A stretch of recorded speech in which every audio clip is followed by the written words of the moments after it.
ओर से हमारे टोल साहब सर का जो प्रधान जी का परिवार है उसने अगवा होके और जो कार्यक्रम सर्व समाज की तरफ से किया, उसके लिए मेरा पूरे परिवार को, पूरी टीम को तहे दिल से आभार मैं आप लोगों के माध्यम से देना चाहूँगा। रमज़ान साहब का परिवार, यूनुस साहब का परिवार आज से नहीं, बचपन से हमारे साथ जुड़ा हुआ है और इनके पिताजी और दादाजी भी हमारे परिवार से जुड़े हुए थे। हर बार हम लोग भाई की तरह हमने काम किया है और इस बार जो टीम तैयार हुई है और वो ऐसी टीम है जिसने एक आह्वान पे ज़रूरतमंदों के लिए हज़ारों यूनिट गाजी टीम के नाम से ब्लड इकट्ठा किया था, ऐसी टीम आज साथ लगी है और इस चुनाव में जो जलवा ये टीम दिखाएगी वो आप सबके सामने अभी नज़र आ रहा है। और जिस तरह से पिछली बार किसी भी वजह से लोगों ने वोट किया और उसका जो नतीजा निकला, गत 5 साल में जो भ्रष्टाचारी और तानाशाही सरकार खास तौर से फतेहपुर में मिली, अराजकता का माहौल तो पूरे राजस्थान में था ही था। गत 5 वर्ष में राजस्थान को पूरे देश में इतना बदनाम किया गया कांग्रेस सरकार द्वारा कि इस 5 साल की सरकार ने राजस्थान को बलात्कार में नंबर 1 बना दिया, महंगाई में नंबर 1 बना दिया, भ्रष्टाचार में नंबर 1 बना दिया, दलित अत्याचार में नंबर 1 बना दिया, महिला दुष्कर्म में नंबर 1 बना दिया, नाबालिगों के साथ दुष्कर्म में नंबर 1 बना दिया, बेरोजगारों की आत्महत्या में नंबर 1 बना दिया। जो अपराध साइबर के आज हो रहे हैं उसमें राजस्थान पूरे देश में नंबर 1 पर है। पेट्रोल डीजल की कीमत में नंबर 1 पर है, बिजली की कीमत में नंबर 1 पर है। तो इस तरह की सरकार के खात्मे का समय आ गया है। लोगों ने कांग्रेस बीजेपी दोनों को अच्छे से देख लिया।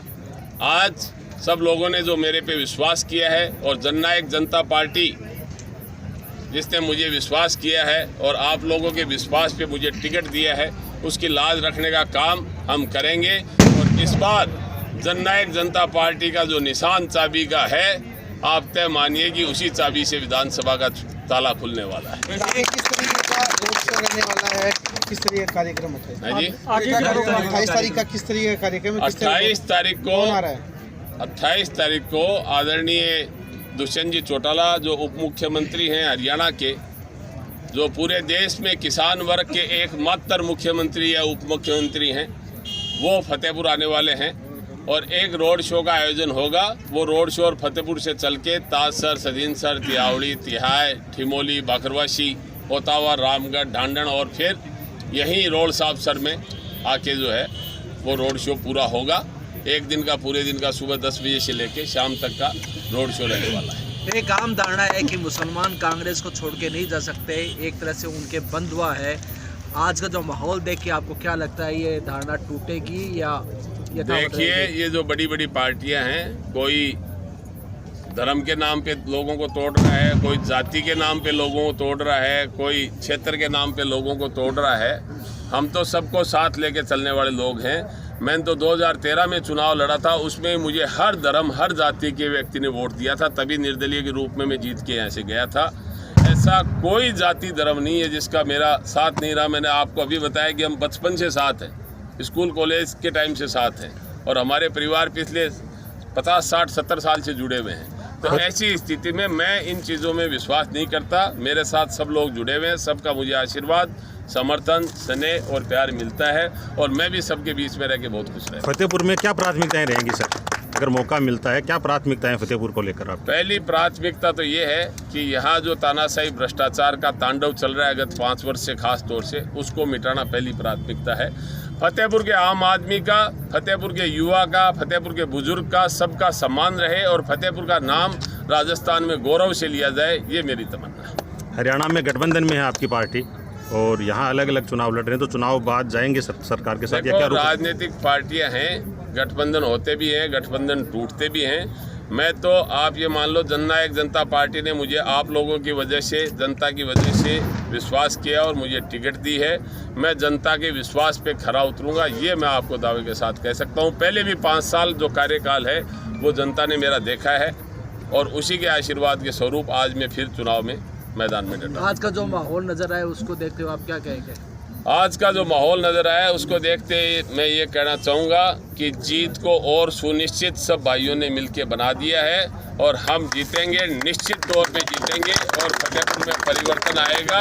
ये तानाशाही भ्रष्टाचारी सरकार और इन लोगों को हटाएंगे और नया समय लाएंगे।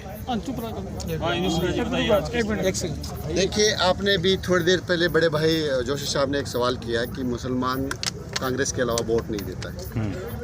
ये सिर्फ कांग्रेस ही फैलाते हैं बात, इस बात को कांग्रेस ही फैलाते हैं। मैं ये और कहता हूँ कि फतेहपुर में मैंने एजेंसी लाइन का काम किया है, तो एक दिवाली का सीज़न में मेरे पास बाहर के सेल्समैन आए। एक एग्जांपल देना दूँगा, आपका टाइम लूँगा।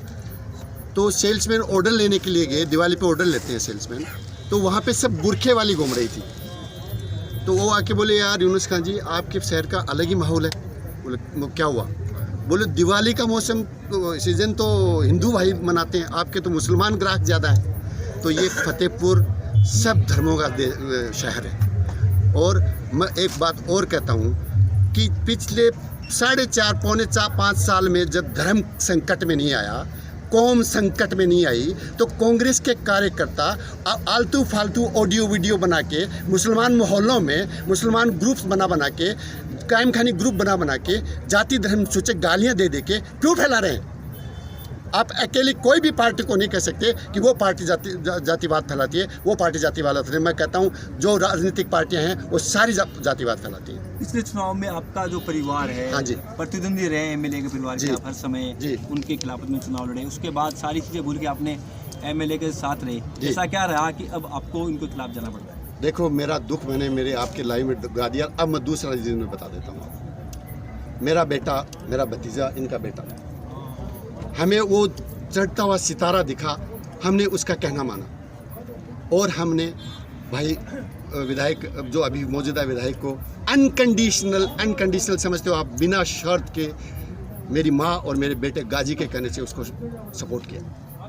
जब गाजी को सपोर्ट किया और गाजी का इतना बड़ा हादसा और वो दुनिया छोड़ के चला गया, दुनिया को मालूम चला कि वो एक विचारधारा थी, फतेहपुर के लिए कुछ कर सकता था, उस आदमी के लिए आज तक उसको 3.5 साल से ऊपर 4 साल हो गए, 4 साल होने वाले हैं गाजी के जाने के। 4 साल में एक शब्द मीडिया को नहीं बोला। 6 बच्चे जो थे और उसके साथ जो उसके कर्मठ कार्यकर्ता थे, उसके भाई बंद थे, उसके रिश्तेदार थे, उनके बच्चों के लिए आज तक नहीं किया। एक बात मैं उस टाइम भूल गया था, मैं भावुक हो गया था। 6 बच्चे बीकानेर में सेम एक्सीडेंट में ख़त्म हुए। वो बच्चा भी, बीकानेर वाला बच्चा भी हमारे रोल साहब सर का नवासा था, दोहिता था। साले मोहम्मद प्रभारी मंत्री, हिम्मत रखो, साले मोहम्मद प्रभारी मंत्री वहाँ आया, उन बच्चों को 3-3 लाख रुपए की सहायता देके गया। मैं पढ़ा लिखा हूँ, आप कहीं आप चाहेंगे तो मैंने मेरी कार्रवाई की कोशिश करी। मैंने सीएम फंड का डेथ सर्टिफिकेट बना के 1 लाख रुपए का मैंने सैंक्शन करा लिया मेरे बुत्ते पे। तो विधायक साहब को जब बात मालूम चली कि विरोध हो रहा है, तो बोले मैं 3-3 लाख रुपए दिलाऊंगा, 3-3 लाख रुपए दिलाऊंगा। तो उसने हमारे बच्चे को और हमारे परिवार को डाउन करने के लिए वो 6 बच्चों के घरों में भी 3-3 लाख रुपए आज तक नहीं दिलवाए। कौम के नाम पे वोट देती है, गांव के नाम पे वोट देती है, कांग्रेस के नाम पे वोट देती है। ऐसा विधायक क्या काम का जो आपके 6 बच्चे और 7 बच्चा, हम तो 7 बच्चों को हमारा बच्चा मानते हैं, उनके लिए आज तक उसने एक शब्द नहीं बोला। आज दूसरी पार्टियों के लोग यहाँ आए, कांग्रेस के प्रदेश अध्यक्ष जो बोलते हैं कि मेरा बड़ा भाई है गोविंद जी डोटासरा, आज तक हमारे कोई के मरने के जाने के बाद बैठने आते हैं तो वो संस्कार या सहानुभूति या मोरल सपोर्ट करने के लिए आते हैं। कांग्रेस का कोई बड़ा नेता हमारे घर संतावना देने के लिए नहीं आया। हम क्या उस कांग्रेस को वोट दें? क्या काम की वो कांग्रेस जो 7-7 बच्चे हमारे घर जाने के बाद में भी नहीं आती? तो भाइयों मेरो, ऐसा है, कौम वगैरह की बात मैं नहीं करना चाहता। मेरे 100 दोस्त हैं, उसमें बेस्ट फ्रेंड जो बोलते हैं 97 हिंदू भाई हैं। तो मैं ये नहीं बोलता ये कौन चुनाव के टाइम ये वो कौम खतरे में आ जाती है, गांव खतरे में आ जाता है या कांग्रेस खतरे में आ जाती है। मैं इसके एकदम इसको ख़त्म करता हूँ बात। पिछले चुनाव में गाजी टीम ने महत्वपूर्ण रोल अदा किया था जी। तो इस बार किस तरह का रोल अदा करने की बात सोच रहे हैं? उससे डबल करेंगे, जो कुछ होगा हम सब करेंगे। वोट दिलाएंगे, ज़्यादा से ज़्यादा वोट दिलाएंगे, घर घर गली गली जाएंगे। आप लोगों का बहुत सहयोग है कि आपने सारी बातें लाइव के थ्रू दुनिया को दिखाई। Thank you very much.